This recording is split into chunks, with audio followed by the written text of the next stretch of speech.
Hi there, and welcome again to the Explaining History podcast. And I'm going to talk mainly today about the establishment of Britain's wartime propaganda system in 1939 and the first beginnings of development of the public mind in Great Britain during that period of time. Now, this is really crucial as far as the British government is concerned, because there isn't the grand outpouring of jingoistic excitement that greets the beginning of war in 1914. Instead, there are a number of very pessimistic outlooks. The levels of unemployment, for example, were still chronically high. By January 1940, there were still 1 million people without work. So the country is not in an economically or a socially unified position at the start of the war.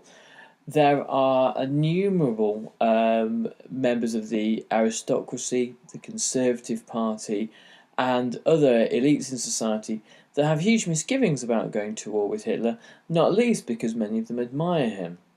They look upon his anti-communist and anti-trade union actions and see basically strongmen across Europe like Hitler as being the ultimate bulwark between them and revolutionary socialism. Many have long memories of the immediate unrest from about 1916 onwards, culminating in the early 1920s with the fear of a Europe-wide Bolshevik takeover.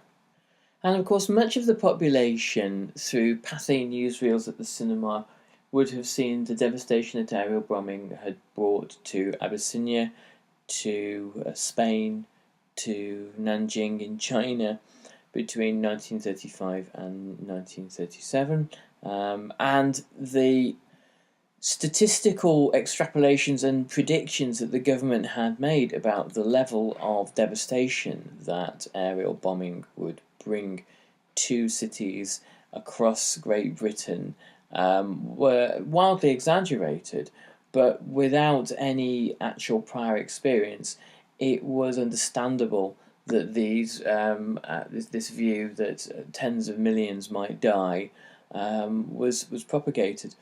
It was believed by some of the more pessimistic statisticians in the government that within weeks anarchy would break out across the country. There was therefore a strong peace movement.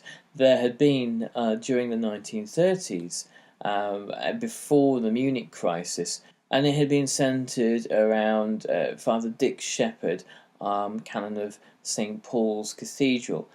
It launched the Peace Pledge Union, where thousands and thousands of people from across Great Britain pledged to oppose war of any nature. The reason for this, obviously, is that the First World War still cast a long shadow over Great Britain, and the fear of subsequent war was heightened in the second part of the 1930s. 70 constituency Labour parties demanded peace, and there were 22 Labour MPs who signed a manifesto demanding an early armistice. Now, in examining the actions of the British government, this period, 1939 to 1940, is often paradoxical and confusing, in that there were indications that Britain was getting ready to wage total war. There had been a Peacetime Conscription, the first in British history, which had been introduced in April 1939, and this was also extended later on to include women, which was the first time that it happened, not just in Britain, but in any democratic nation.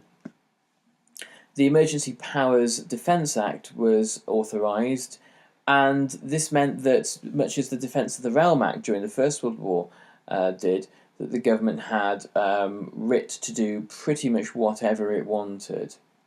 And this certainly meant with communications that the government had supreme control, and this did not mean that it needed to defer to Parliament.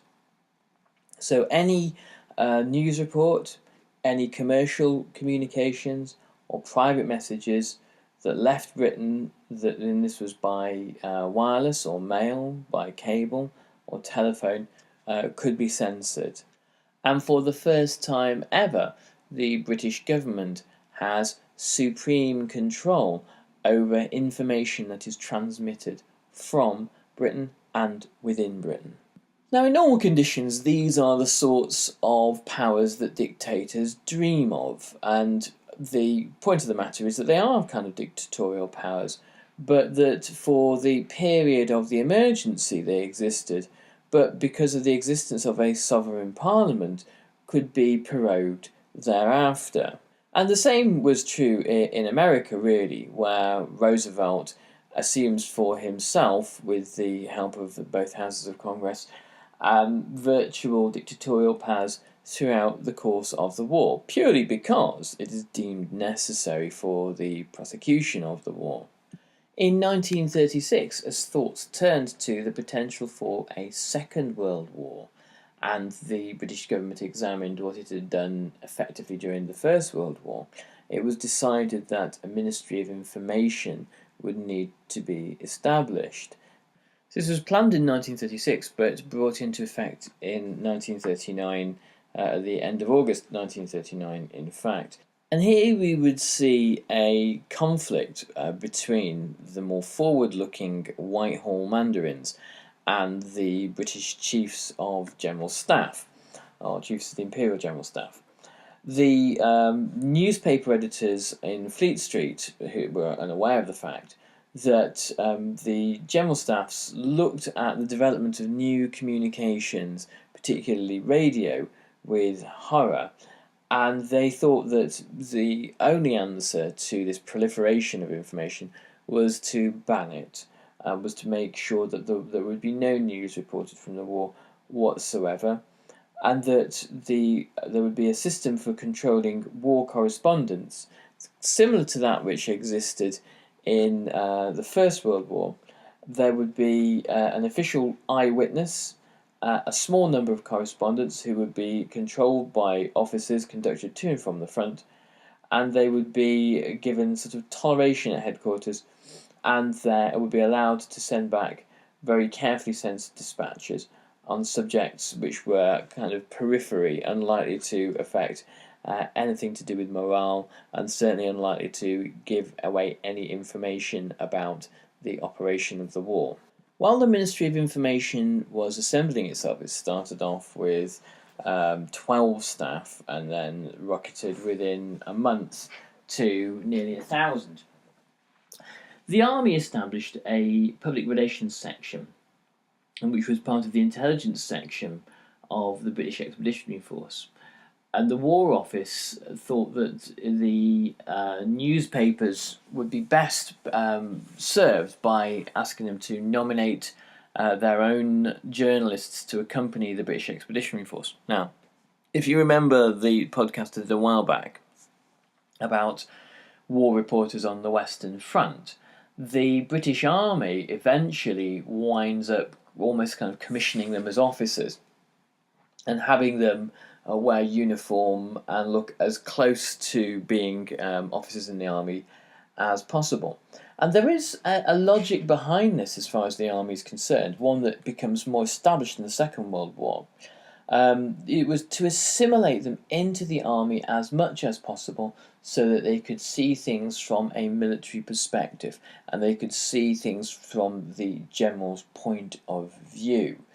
The British Expeditionary Force, when it left for France, would take with them the correspondence, but there would be a period of time when there would be some delay because the correspondents themselves need to be security vetted, needed to be granted their commissions and learn army regulations. They needed to look like officers, to have their uniforms tailored, and to be generally assimilated into the army sheen as officers. And so, again, they would see things from the perspective of the ruling elites within the army. And there are a few other situations where one can have the power to dictate to a journalist the rules of engagement in this way. nobody else who has a reporter poking around their businesses and finding out what they're doing, be it kind of commercial or government, actually has the opportunity to force the journalist to be part of the system that they operate.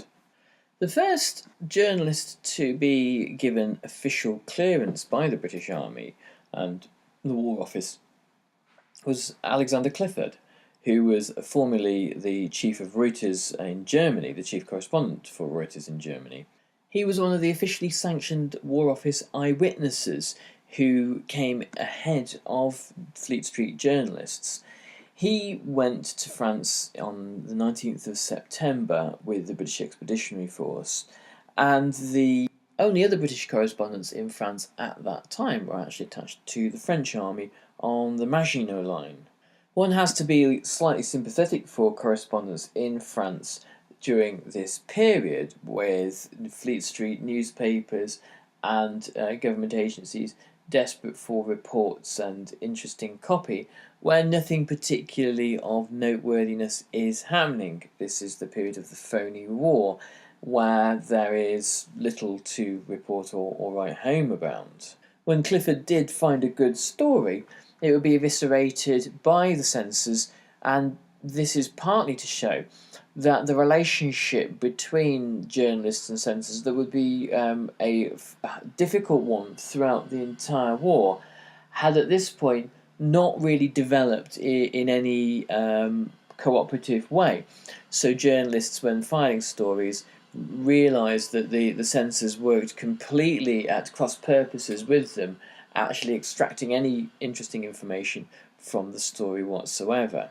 Part of the history of communications in the 20th century is the development of a more harmonious relationship between state censors, or the managers of information, and journalists themselves. The War Office and later the British Ministry of Defence realised it was much better to collude with journalists and to seed good stories in the press, or to draw journalists in and give them quality information, trusted ones of course, and to help mould the news agenda instead of to work at cross purposes and to work as an obstacle to journalists. And the reason why this attitude gradually developed in the Second World War was because it became more and more clear that keeping populations in the war, particularly in democratic societies, but not exclusively, the public mind had to be carefully managed in Soviet Russia and carefully managed in Nazi Germany. Keeping people's commitment to the fight in periods of total war was extremely difficult and extremely important. And the fact of the matter that bombing could now reach civilian areas, it meant that when the civilian population was dealing with things like the bombing of Hamburg or the bombing of Coventry, asking civilian populations to carry on fighting is quite a big ask at that. So using reporting to stir deep feelings of national sentiment and patriotism and nationalism and national identity, and to suggest that the war that's being fought is quote-unquote the good war, that's a very powerful tool in maintaining a population at war. The French army had a quadruplicate system of censorship, where the journalist who filed a story would have to send it to 4 levels of censorship. Army headquarters, French General Headquarters. There it would go to the British Ministry of Information set up in Paris, and then it would be sent through to another British censor and then telephoned to London. As a result, there were frustrated news audiences not just in Britain but also in America. American reporters who were embedded in France had the same situation, the same problem. The American audiences for information about Europe, despite the fact that there were misgivings across America about involvement in Europe, there's a huge appetite for information about what's happening. And the American readership is generally dissatisfied about the levels of information that it's getting. Letters to American newspapers complain about the the bland and generalized nature of the news, and there's a high suspicion amongst American readers that stories from France are really not being reported accurately. And in fact, there were genuine fantasies appearing in American newspapers that there had been invasions of Germany, that a Battle of Britain had happened in 1939, that there was fighting over the south coast, that a second Battle of Jutland had been fought, all these sorts of things. And so, paradoxically, American editors actually contacted their correspondents in Berlin, American journalists in Nazi Germany, to find out what was actually happening in Europe. Now, this actually tells you something quite interesting about the nature of censorship and propaganda. The British and the French were not attempting to censor the news in the same way that the Nazis were. The Nazi management of the press that had been going on since 1933 was an entirely different operation for trying to mould public thought. But for a brief period of time in 1939, it appears that the Nazi Ministry of Propaganda and Public Enlightenment is actually slightly more forthcoming with information than the British and the French are. Now, this isn't to suggest for a moment that the Nazi regime was more open. It certainly isn't. It'd be nonsense to suggest such a thing. But it just happens to be one of these curious paradoxes briefly that emerges. No doubt because Goebbels thought that it was more expedient to keep American correspondents particularly on side by lavishing them with information and making them feel special and favoured, in order to ensure that American public opinion had a good impression of Nazi Germany. The Germans themselves had obviously learned an awful lot from the British during the war, during the First World War, on the management of news and of information.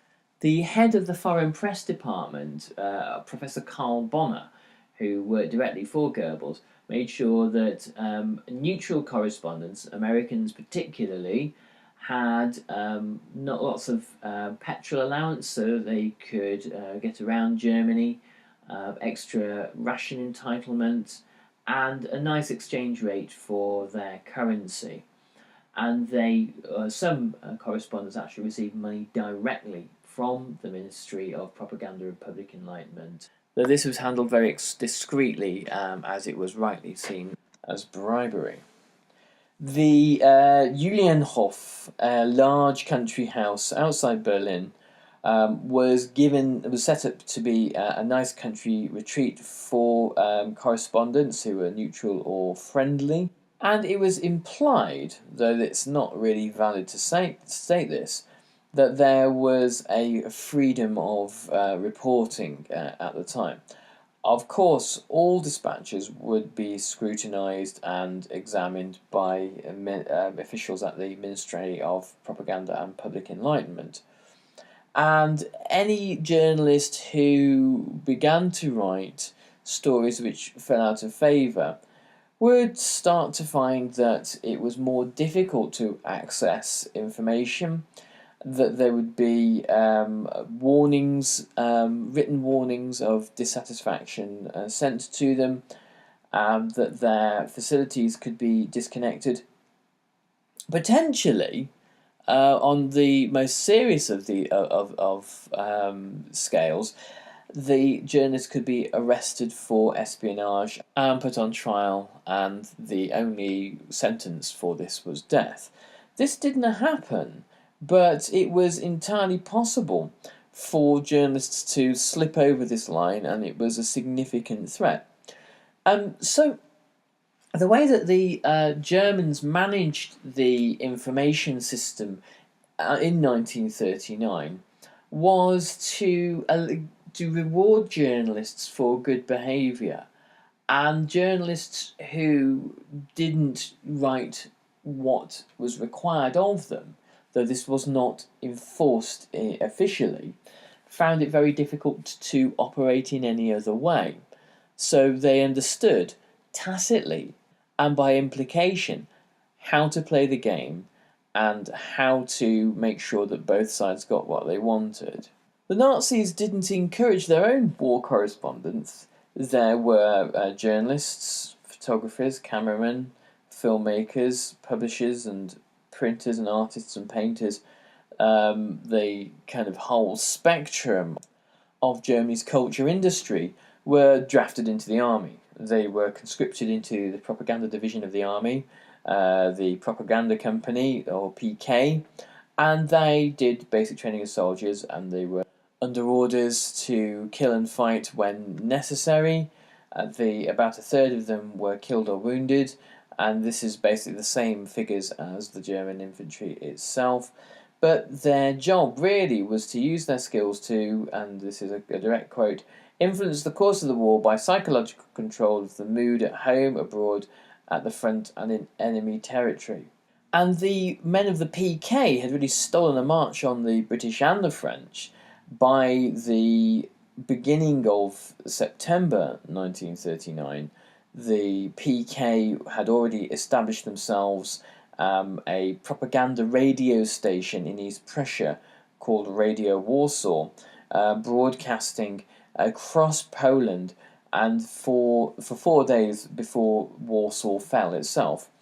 This caused a considerable confusion in Poland.